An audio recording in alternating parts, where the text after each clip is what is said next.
రద్దు చేసిందన్నట. అంటే అక్కడ ఉన్న పాకిస్తాన్ పౌరులు భారత్కి అంటే రకరకాలుగా ఏదన్నా వాళ్ళకి ఎమర్జెన్సీస్ కావచ్చు, లేకపోతే వాళ్ళ బంధువులను కలవడానికి కావచ్చు, లేకపోతే ఏదన్నా మెడికల్ వీసాలు ఇలాంటివి ఏవి ఉన్నా కూడా అన్నిటిని కూడా రద్దు అయితే చేశారంట.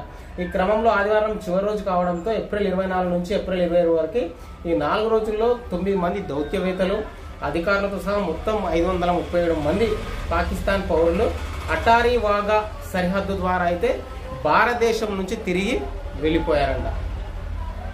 సో ఇదే సమయంలో 850 మంది భారతీయ పౌరులు పాకిస్తాన్ నుంచి భారతదేశానికి తిరిగి రావడానికి అటారీ సరిహద్దును ఉపయోగించారంట.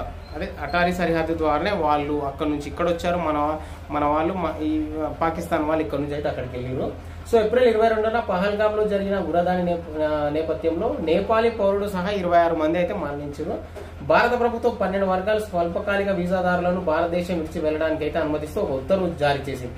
ఆదివారం 9 మంది దౌత్యవేత్తలు అధికారులు సహా మొత్తం 237 మంది పాకిస్తానీ జాతీయులు అటారీ వాగా సరిహద్దు క్రాసింగ్ ద్వారా భారతదేశం నుంచి వెళ్ళినట్లు అధికారులు అయితే చెప్తున్నట్టు. దీనిలో కేటగిరీస్ ఉంటాయి అన్నట్టు. కొంతమంది దౌత్యవేత్తలు అంటే కొంతమంది రకరకాలుగా వాళ్ళని విభజించారు. సో ఏప్రిల్ 26న 81 మంది, ఏప్రిల్ 25న 191 మంది, ఏప్రిల్ 24న 28 మంది తిరిగి వెళ్ళిపోయారంట.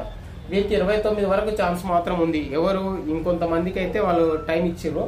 ఆదివారం నాడు ఒక దౌత్యవేత్త సహా 116 మంది భారతీయులు పాకిస్తాన్ నుంచి అంతర్జాతీయ సరిహద్దు దాటి తిరిగి వచ్చారు. ఏప్రిల్ 26న 13 మంది దౌత్యవేత్తలు అధికారులు సహా 340 మంది భారతీయులు తిరిగి వచ్చారు. ఏప్రిల్ 26న 13 మంది దౌత్యవేత్తల అధికారులు సహా 342 మంది భారతీయులు తిరిగి అయితే రావడం జరిగింది. ఏప్రిల్ 25న 283 మంది, అలాగే ఏప్రిల్ 24న 105 మంది భారతీయులు అయితే తిరిగి వచ్చారు అన్నట్టు. అంటే లెక్కలు అయితే చెప్తున్నాడు ఒక్కొక్క రోజు ఎంతెంత వచ్చారు అనేది కూడా వాళ్ళు కూడా రిలీజ్ చేశారు. పాకిస్తాన్ పౌరులు కూడా భారతదేశం విడిచి వెళ్ళడానికి విమానాశ్రయాన్ని ఉపయోగిస్తారు. సేమ్ సార్క్ వీసాదారుల భారతదేశం విడిచి వెళ్ళడానికి చివరి తేదీ అయితే 26 ఉండగా మెడికల్ వీసా ఉన్న వారికి మాత్రం 29 వరకు అయితే టైం ఇచ్చారు.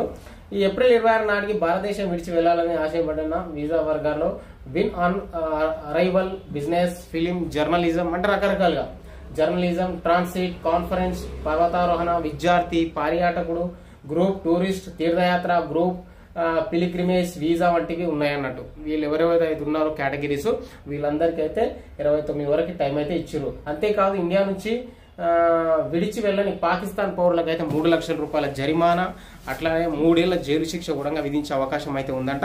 సో అలాంటి వాళ్ళు ఎవరున్నా కూడా తొందరగానే వెళ్ళిపోవాలని చెప్పేసి అయితే మన భారత ప్రభుత్వం అయితే తెలియజేయడం జరిగింది. సో దీని మీద మీ ఒపీనియన్ అనేది కూడా కామెంట్ చేయండి. జై హింద్.